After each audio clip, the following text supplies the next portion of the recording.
Tuan-tuan, sebelum kita nak masuk tentang perkara ini, kita kena tahu dulu. Mah ni terbahagi kepada dua. Satu yang disebut sebagai mah pakai dan satu lagi mah simpan. Ni kena benda ni mau ingat dah. Jangan lupa dah, saya pun banyak kali dah ulang.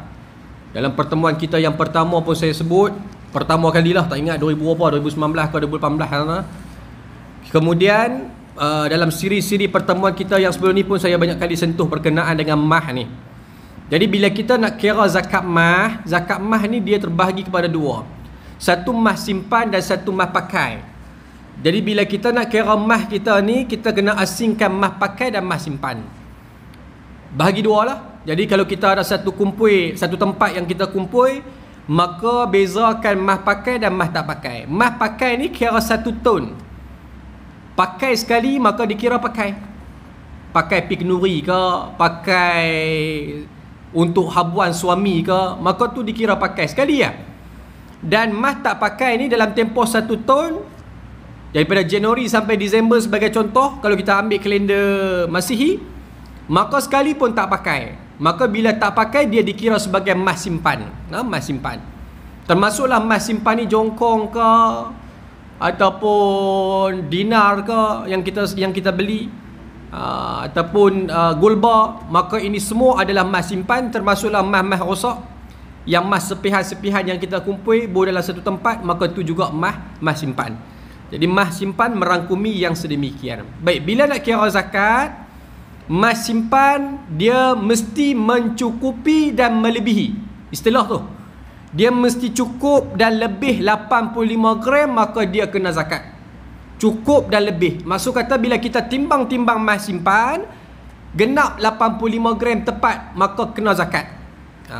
Dia bukan nak kena gaduh 85.1 baru kena, tak. Mencukupi 85 kena zakat. Kemudian mah yang kita pakai pula, dia mesti melebihi 250 gram. Yang ni lebih. Kalau timbang-timbang tepat 250 tak kena lagi. Tapi kalau 250.1 maka kena zakat atas mah pakai. Jadi kena separate di antara mah pakai dengan mah tak pakai.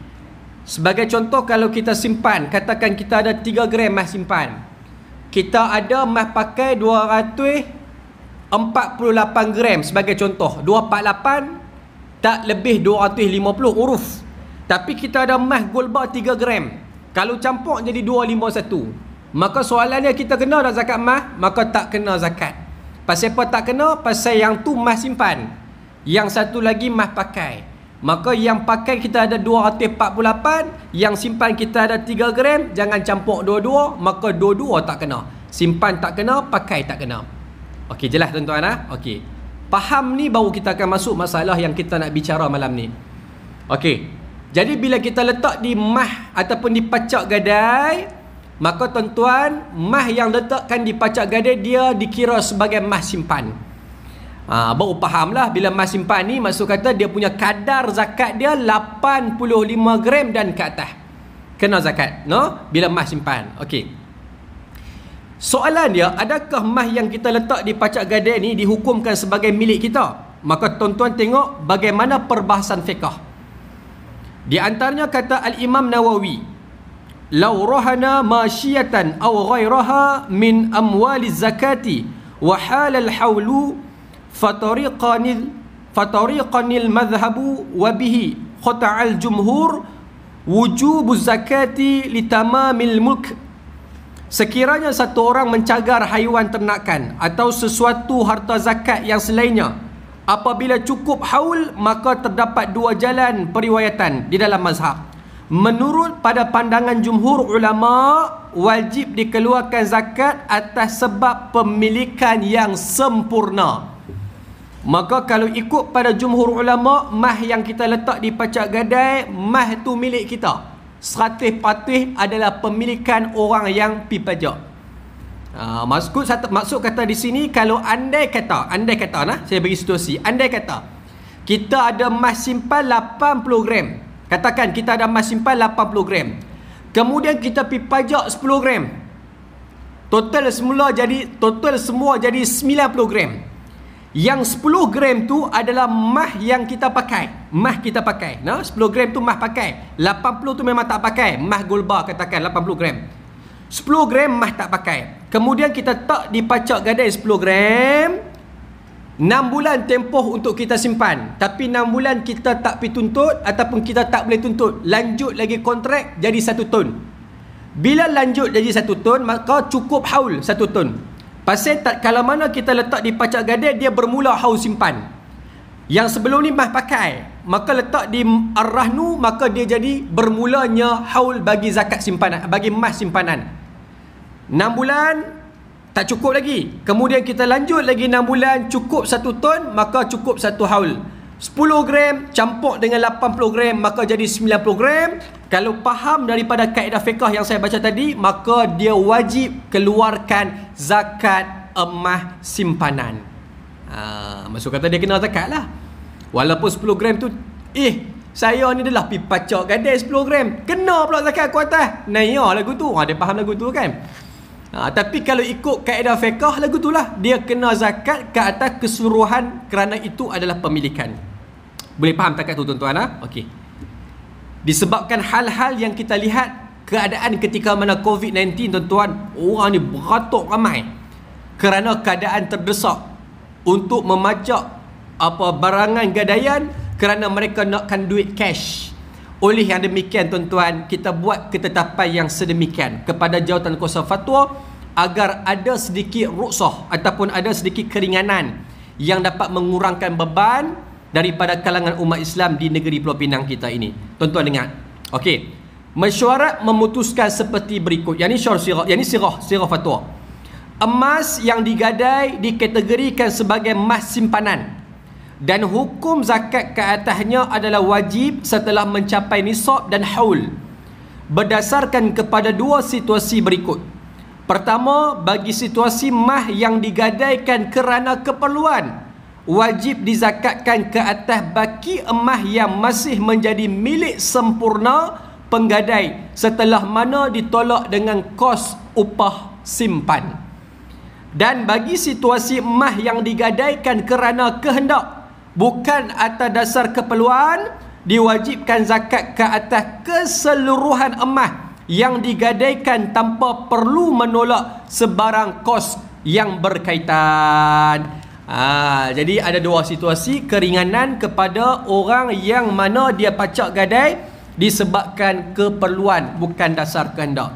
Baik, kalau kehendak, kita sebut kehendak dulu. Kehendak, tentuan jenis pajak ni bukan pajak pasal keperluan, nak main harga emas ataupun saja nak dapat cash, saja-saja nak dapat cash di tangan untuk melabur di tempat yang lain sebagai contoh, nanti untung ambil balik, maka bukan atas dasar keperluan.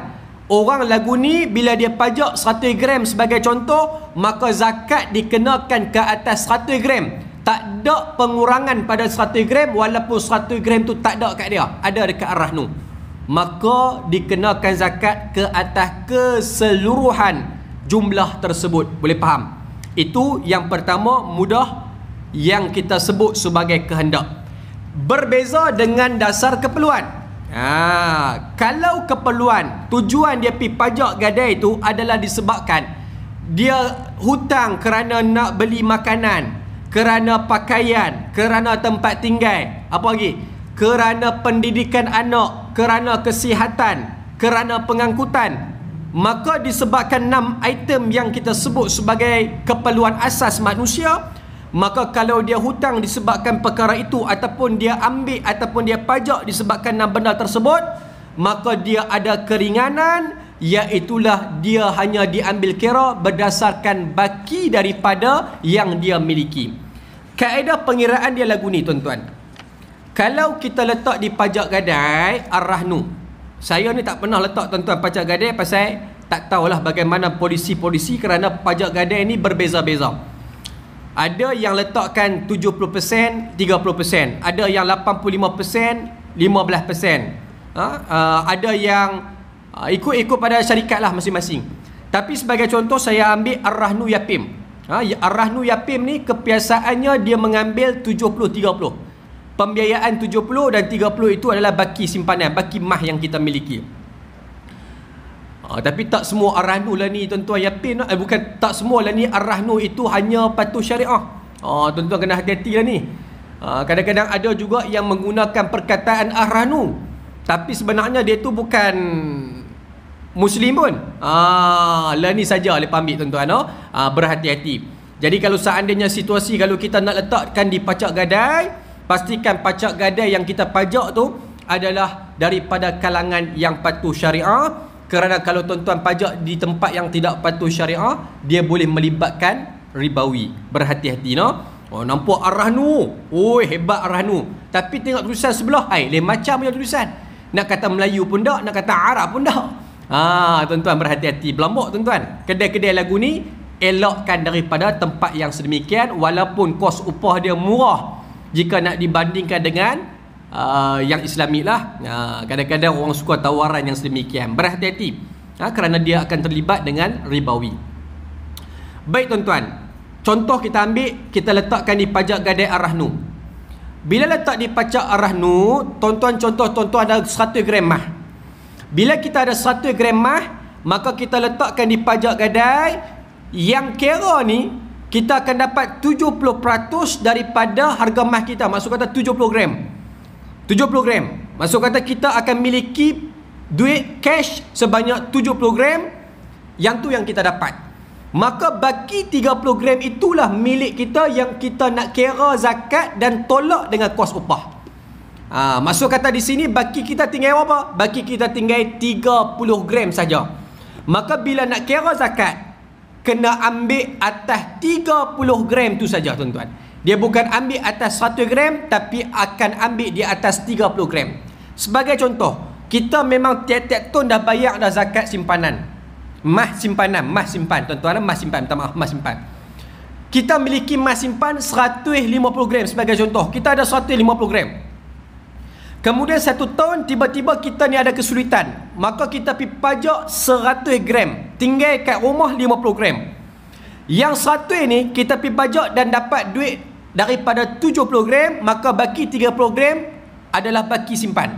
Baik, maka nak kira zakat, dia kena ambil baki daripada apa yang kita tinggal. Maksud kata tinggallah 30 gram. Jadi bila di rumah ada 50 gram campur dengan 30 gram, maka pada tahun berikut kita tidak dikenakan zakat mas simpan pasal tidak melebihi daripada jumlah 85 gram, iaitulah kadar nisab yang wajib bagi emas simpan. Maka tak kenalah.